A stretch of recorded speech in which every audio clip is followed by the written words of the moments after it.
పుష్ప 2 విడుదలై దాదాపు 3 నెలలు కావస్తోంది. ఏదో ఒక విధంగా ఈ మూవీ వార్తల్లో నిలుస్తోంది. 2024కి గాను పుష్ప 2 అతిపెద్ద హిట్. ఇండియన్ బాక్సాఫీస్ని ఈ మూవీ షేక్ చేసింది.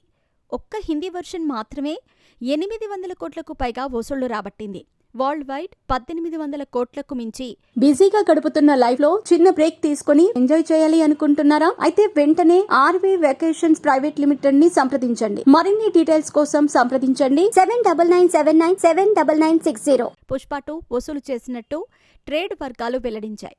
దేశంలోనే అతిపెద్ద స్టార్గా అల్లు అర్జున్ ఎదిగారు. నార్త్లో అల్లు అర్జున్ పాపులారిటీ చూసి ఇండస్ట్రీ జనాలు షాక్ అయ్యారు. పుష్ప 2 ఎంత పెద్ద విజయం సాధించిందో అదే స్థాయిలో వివాదాలు రాజేసింది. హైదరాబాద్ సంధ్యా థియేటర్ వద్ద తొక్కిసలాట చోటు చేసుకుని ఒక మహిళ మృతి చెందింది. అల్లు అర్జున్ అండ్ టీం సరైన అనుమతులు లేకుండా పుష్ప 2 ప్రదర్శిస్తున్న సంధ్యా థియేటర్ని సందర్శించటమే ఇందుకు కారణమంటూ విమర్శలు వెల్లువెత్తాయి. కేసు నమోదు చేసిన పోలీసులు అల్లు అర్జున్ని అరెస్ట్ చేశారు. అల్లు అర్జున్ అరెస్ట్ తెలంగాణలో రాజకీయ దుమారం రేపింది. అల్లు అర్జున్తో పాటు ఇండస్ట్రీ ప్రముఖులపై ఫైర్ అయిన సీఎం రేవంత్ రెడ్డి బెనిఫిట్ షోలు, టికెట్స్ పెంపుకు ఇకపై అనుమతులు ఉండవని అసెంబ్లీ వేదికగా ప్రకటన చేశారు. రేవంత్ రెడ్డి నిర్ణయానికి అల్లు అర్జున్ తీరే కారణమంటూ కొందరు ఇండస్ట్రీ ప్రముఖులు అసహనం వ్యక్తం చేశారు. తాజాగా ఒక స్కూల్ ప్రధానోపాధ్యాయురాలు పుష్ప 2 మూవీని ఉద్దేశిస్తూ కీలక కామెంట్స్ చేశారు.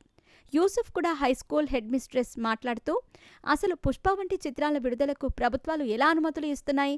సెన్సార్ బోర్డు సభ్యులు ఎలా సర్టిఫికెట్స్ జారీ చేస్తున్నారు? సగం మంది స్కూల్ విద్యార్థులు పుష్ప మూవీ చూసి పాడైపోయారు. వాళ్ల మాట తీరు, హెయిర్ స్టైల్, ప్రవర్తన పుష్ప 2 వంటి చిత్రాల వల్ల మారిపోయాయి అన్నారు ఆ head master. Head mistress comments చర్చకు దారితీశాయి. అయితే సినిమాను సినిమాలాగే చూడాలి. సినిమాలో మంచి, చెడు రెండూ ఉంటాయి. చెడును వదిలేసి మంచిని తీసుకోవాలని కొందరు అభిప్రాయపడుతున్నారు. మరి దీనిపై మీ అభిప్రాయాన్ని కూడా కామెంట్ రూపంలో తప్పకుండా తెలియజేయండి.